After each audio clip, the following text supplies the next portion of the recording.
Hello my happy scrappy friends, it is Jess here and thank you for joining me for a Kitaholic Kits design team layout.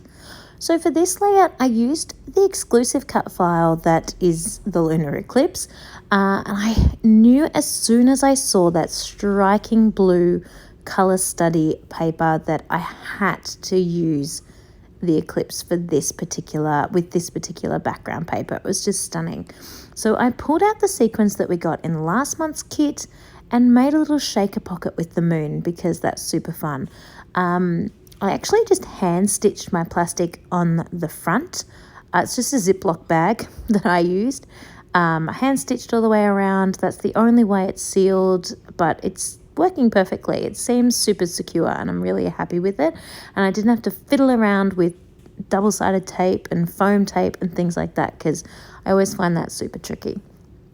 So gluing all that together, so that's the kind of base of my layout there with the cut file. And then I've got these two photos. Thank you to Lara, my friend, who gave me permission to steal her moon photos because I could not take a nice moon photo. You can see from my selfie that was about the quality that my moon photo got. So thank you, Lara, for sharing yours on Facebook and giving me permission to sneak those. I don't know about you guys, but when this eclipse was happening, it was a little bit late for me, past 10 o'clock, and it was super, super, super cold. So I kept like popping in and out because I kind of wanted to see it, but I also just wanted to go to bed. So I snuck in and out of the house a few times. I saw sort of most of the phases of the moon, I would say, but I certainly didn't stay outside or stay in view of it from inside for the entire thing. But I feel like I saw it, and I actually think this might be the first eclipse that I've ever actually seen, because I think we've had other ones within my adult time, but the cloud cover was terrible for a couple of them as well. Whereas with this one, I feel like I actually got to see it. So that was pretty cool. So I definitely wanted to document that. And, you know, I love my children, but I also love documenting something that's not just my kids all the time. I think that makes for a slightly special month when I can add something else into my scrapbook. So as you can see by the look here, I am keeping it quite monochromatic. Those gift tags, so the Oh Hello there is from last month's ephemera, but the one underneath that is the cut apart page from Paige Evans Wonders.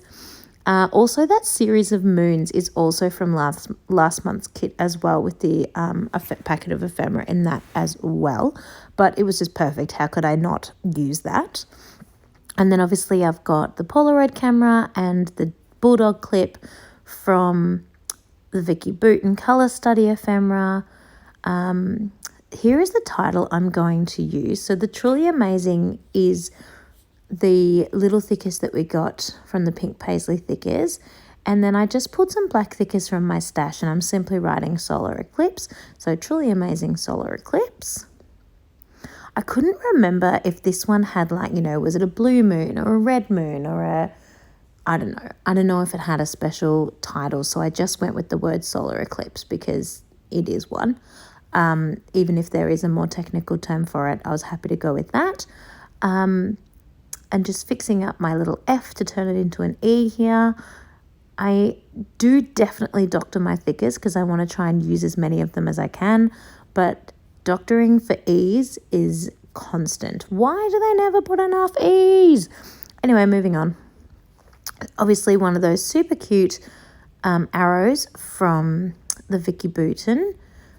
You might notice I've got a little stash of sequins off to my left there. When you're making shaker pockets, I always suggest keeping just a little teeny amount in case you want to splatter them.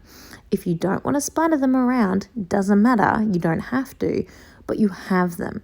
If you do decide at the end of your layout, a few sequins splattered around might look pretty, and you've put them all inside your shaker pocket, well, you can't have any, can you? Because they're all in your shaker pocket.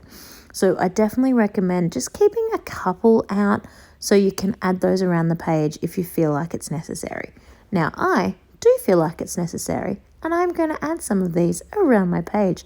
I actually don't even use as many as what I keep to my side.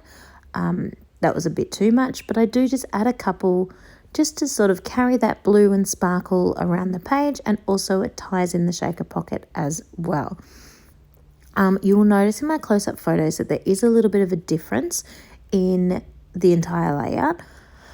I trimmed off a little bit of of the whole paper, of the blue paper, from the top and the side of the right-hand side, the side that's currently on the right of this photo, of this image, so that I could mat the entire page on a really skinny white mat. Just sort of, I felt it tied in the cut file a little bit better. And I also changed that bottom cluster just a teensy bit.